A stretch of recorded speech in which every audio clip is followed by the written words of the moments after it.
그 다음에 이제 우리가 아까 본론으로 들어가가지고 지금 이제 아까 1.4% 성장을 했는데 어떻게 0.9%나 소비 지출이 끌어올렸느냐 하는 걸 이제 좀 설명을 하게 해야 되는데 제가 지난번에 이런 표현을 썼었어요. 우리 지금 경제 생태계가 보게 되면은 2020년도 코로나 팬데믹 때는 그 당시도 경제 생태계가 파괴됐었거든요. 사람들이 활동을 못하니까. 활동에는 소비 활동도 포함되어 있는 거잖아요. 경제 활동도요. 그러니까 자영업자가 타격을 보고 자영업자가 타격을 보게 되면은 자영업자들한테 물건을 공급해주는 생산자들이 타격을 보게 되고 연쇄적으로 우리가 경제도 하나의 생태계라고 했잖아요. 상호 의존하고 있는 상호작용하는. 근데 지금은 뭐냐면은 지금은 어떻습니까? 사람들이 소비 잘 안 하죠. 소비 안 하죠. 네? 소비 안 한단 말이에요. 그렇죠? 이 계엄 사태 이전부터도 그랬잖아요. 사실은요. 소비를 안 하다 보니까 자영업자들이 지금 그러니까 아우성이죠. 지금 뭐냐면 경제 주체들이 스스로 자꾸만 이제 위축되는 겁니다. 자발적으로 파괴시키는 거죠. 생태계를요. 지금 어떤 상황이냐. 자, 물가가 올라서 그러니까는 소득과 소비가 줄어들기도 하고 그러다 보니까 상가 수요가 또 침체되죠. 상가 공실들이 많이 늘어나잖아요.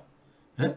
그러니까 상가에다가 그러니까 투자한 사람들 우리 뭐 되게 이제 그러니까는 월급쟁이들한테는 노후 대비로 항상 꿈을 꿨던 게 뭡니까? 꼬마 빌딩 하나 갖는 거. 그래서 상가 임대로 받아가지고 노후를 사는 거.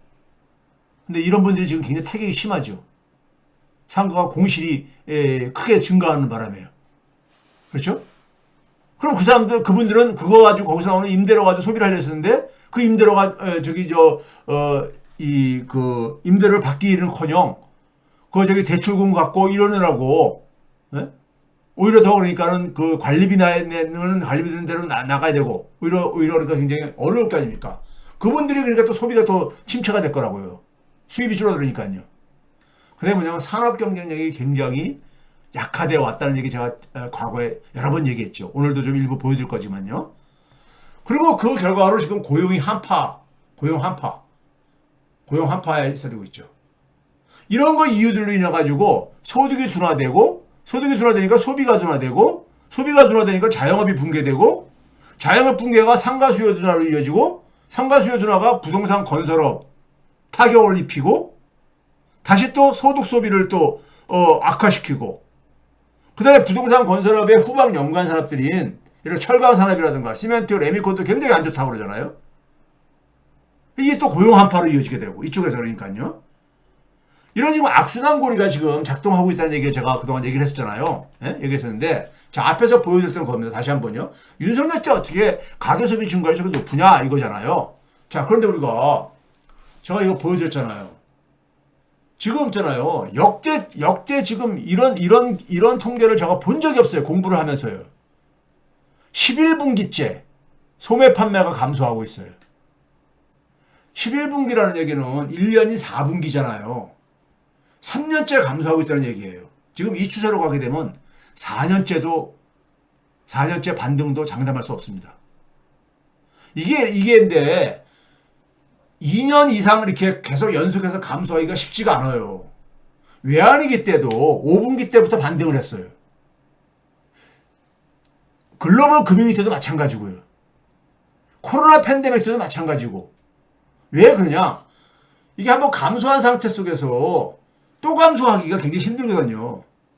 기저효과가 있기 때문에 대개가 감소하게 되면 그 다음에는 그 감소한 걸 기준으로 해가지고 변화율을 따지기 때문에 플러스가 되기 쉽거든요. 외환위기 때도 5분기째부터는 플러스로 전환됐었습니다. 근데 지금 11분기째 감소하고 있어요. 그러니까 자영업자들이 아우성치는 이유가 있다니까요. 소매 판매가 이렇게 줄어들고 있잖아요. 그런데 어떻게 소비 증가율이 계속해서 지금 던지는 질문입니다. 똑같은 질문은 계속 남아있는 거예요. 자, 그래가지고 지난해 보게 되면요. 분기별로 보게 되면은 갈수록 더군다나 감소폭은 커지고 있어요. 3년 전에 대비해가지고 1분기 때는 0.4%가 줄어든 거고 2분기 때는 3.7%가 감소하더니 3분기 때는 5.5%, 4분기 때는 6.1%로 감소폭이 갈수록 더 커지고 있어. 네? 감소폭이요. 자, 그런데 이제 우리가 딱 보게 되면요. 소비 지출을 보게 되면 우리가 소비 지출이 굉장히 다양한 분야에서 이루어지잖아요. 근데 커다랗게 두 가지 부분을 나눌 수가 있습니다. 커다랗게 이해를 쉽게 하기 위해서요.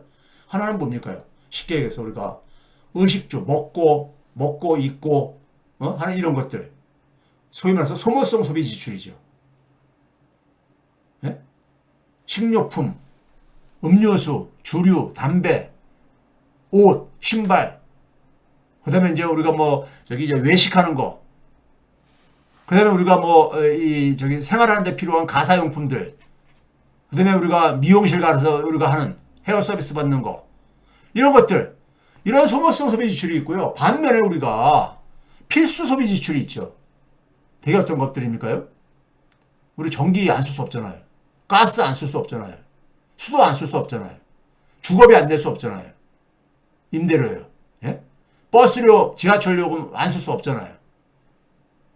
그 다음에 이제 자녀들 교육시키는 거.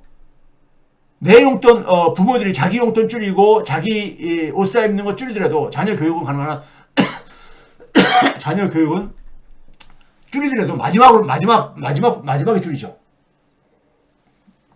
도저히 견디기 힘들 때. 자녀들 용돈 줄이기 힘들죠. 자녀들이 문화생활을 해야 되거든요. 필수 소비 지출하고 자녀 소비 지출. 이걸 보게 되면 어디를 여러분들은 볼 때 많이 줄일 것 같아요? 전자지요. 먹고 입고 마시고 이런 거 부분들을 가능한 한 아끼려고 하고 그러지 아닙니까? 물가도 많이 올랐어. 올랐기 때문에 줄여도 그러니까는 소비 지출 금액은 증가했습니다. 자, 이게 봐보세요. 국내 소비 지출이 23년도에 4.6%나 증가했어요. 전년도에 비해 가지고. 아까 그 민간 소비 지출이 증가했다는 게 바로 그거예요. 예? 근데 소비자 물가는 3.6%가 올랐어. 소모성 소비 지출은 4.4%도 올랐습니다. 필수 지출하고 자녀들한테 지출하는 건 6.2%가 증가했고요. 그러면 소모성 소비 지출이 4.4, 필수 지출이 6.2%의 차이가 있잖아요. 차이가 있다는 얘기는 뭐예요? 소모성 소비 지출을 그만큼 상대적으로 덜 지출했다는 얘기잖아요. 덜 지출했어. 그렇죠? 그렇죠. 이 평균보다도 적잖아요. 그럼에도 불구하고 소비자 물가보다 더 많이 증가한 이유는 뭐겠습니까? 물가 자체가 많이 오른 거야. 네? 외식을 그러니까는 한 달에 2번 하던 거 한 번을 줄여서도 외식비도 많이 오르다 보니까는 지출액은 증가할 게 아닙니까요. 그 결과인 겁니다. 자, 그 다음에 이거는 뭐냐면요. 작년도 아까 거는 그러니까 2023년도 거고 앞에 페이지는요. 지금 거는 이제 작년도 거. 작년도 거 4분기까지 집계가 안 됐습니다. 작년도는 국내 소비 지출이 2.6%가 증가했는데 이 소비자 물가는 1.6%고요. 9개월 동안에요. 근데 소모성 소비 지출은 한 2%, 필수 지출은 3.5%, 패턴은 비슷하지요. 수치는 떨어져서도 4분기 때 어떻게 했었어요? 4분기 때는 수출이 2.0% 성장하는 동안에 수출이 1.8% 끌어올려들었잖아요. 민간 소비는 또 떨어지고, 그렇죠? 떨어진 게 국내 소비 지출이 떨어진 게 바로 그걸로 나타나는 겁니다. 그러다 보니까 소모성 소비 지출, 필수 지출 다 떨어진 거잖아요. 자, 그래서 제가 뭘 말하고자 하는 거냐면은, 자, 23년도에 민간 소비 지출이 성장률에 그러니까 주도에 따르는데 체감은 안 된다 이거예요. 우리가 근데 그게 되게 뭐냐?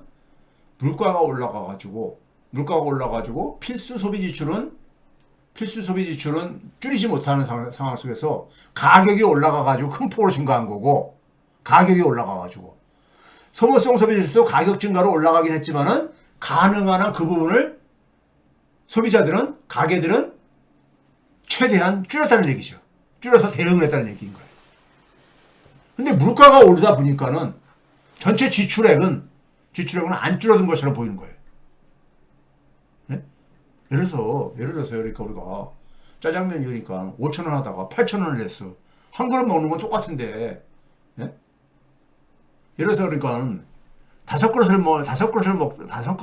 먹다가 5천 원을 가지고 다섯 그릇을 예를 들어서 5천 원 짜장면을 우리가 5천 원짜리를 한 달에 4번을 먹었다고 칩시다. 그러면 2만 원이잖아. 2만 원이 지출된 거잖아요. 예? 2만 원이 지출된 거잖아요. 그런데 8천 원으로 증가했어. 짜장면 한 그릇에. 그래서 근데 횟수를 줄였어. 3번으로. 그럼 뭡니까? 83, 24, 2만 4천 원이잖아요. 그 소비는 그러니까는 한 그릇 줄였는데 4분의 1을 줄였는데도 불구하고 지출액은 2만 원에서 2만 4천 원으로 더 증가하잖아요. 그겁니다. 그걸로 생긴 이 소비 지출 증가인 거야. 이게 만든 성장률인 거야. 이거 얼마나 황당해요. 이 성장률이 무슨 의미가 있는 거냐고. 예? 물가가 소비자 증가율보다 더 많이 올라가가지고 예? 올라간 것이. 이거 봐보세요. 실질 물가 상승을 고려한 걸로 보게 되면 필수 자녀 소비 지출은 계속 증가하잖아요. 계속 증가했죠. 그런데 소모성 소비 지출은 어떻게 됩니까? 실질로 따져보니까는 줄어들었잖아. 사람들이 그러니까 어떻게 했다는 얘기입니까? 예? 줄일 수 있는 거는 최대한 줄인 거예요. 그러니까 소비도 우리가 우선순위가 있고 후순위가 있고 그럴 게 아닙니까? 그러니까 먹고 마시고 이런 거는 그러니까 자영업자들이 직격탄을 맞지. 앞에서 얘기한 그러니까 앞에서 우리가 필수 소비 지출은 어떤 거라 했었어요. 주거비, 임대료라는 거, 렌트비, 수도, 전기, 가스 이런 건 자영업자가 별 관계가 없잖아요. 예? 버스료, 지하철 이런 거 별로 관계가 없잖아요.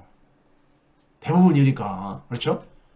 근데 소모성 소비 지출은 대부분이 자영업자들과 관계되어 있는 거잖아.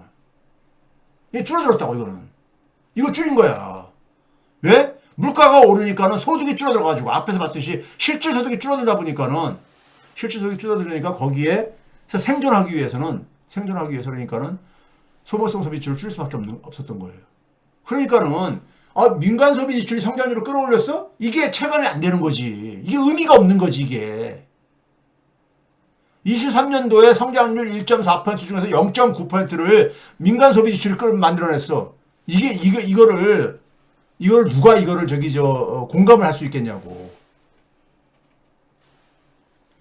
실제 내용이 이런 내용을 갖고 있기 때문에 그렇다는 얘기예요. 그 결과로 어떻게 됩니까? 소모성 소비 지출이니까 자영업자 대출 연체액이 폭등을 하죠. 폭등을 한 거예요. 23년도부터 폭등을 하잖아. 여기 봐보세요. 22년 9월달에 이제 내가 이게 뭡니까? 22년 9월달부터 푹 올라갔다가 23년도 쭉 올라가잖아. 22년도 9월달에 뭡니까? 이게 소위 누굽니까? 강원도지사 김진태 사태. 이제 이 경제 지표예요. 아주 선명하게 자국을 남겼습니다. 김진태가. 선명하게 자국을 남겼어요. 앞으로도 보여드리겠지만요. 지금 봐봐. 자영업자 대출 연체액이 급증하고 있잖아요. 계엄 사태 이전에 이미. 근데 중소기업의 대출 연체액이 또 굉장히 증가하고 있는데 왜 그러냐? 중소기업의 수출이 작년도에 수출이 3년 전에 비해 가지고 20억 달러가 줄어들었어요. 줄어들었다고. 네? 내수도 안 좋은데 수출도 가니까요. 그러다 보니까는 자영업자들이나 중소기업들이 대출 받을 때 보증재단에서 우리가 보증을 받아서 하잖아요. 그걸 못 갚게 되면 약속대로 못 갚게 되면은 보증재단이 대신 갚아잖아요. 그게 23년도부터 급증을 합니다. 23년도부터 급증할 배경이 바로 그동안에 누차 얘기했잖아요. 이 추세는요. 23년도부터 급증을 한다 모든 게. 그렇죠? 이자로 여러 번 보여드렸잖아요. 중소기업 대상으로 많이 대출을 하는 것도 마찬가지죠. 23년도부터 급증하기 시작해요. 9월달부터 23년도부터요.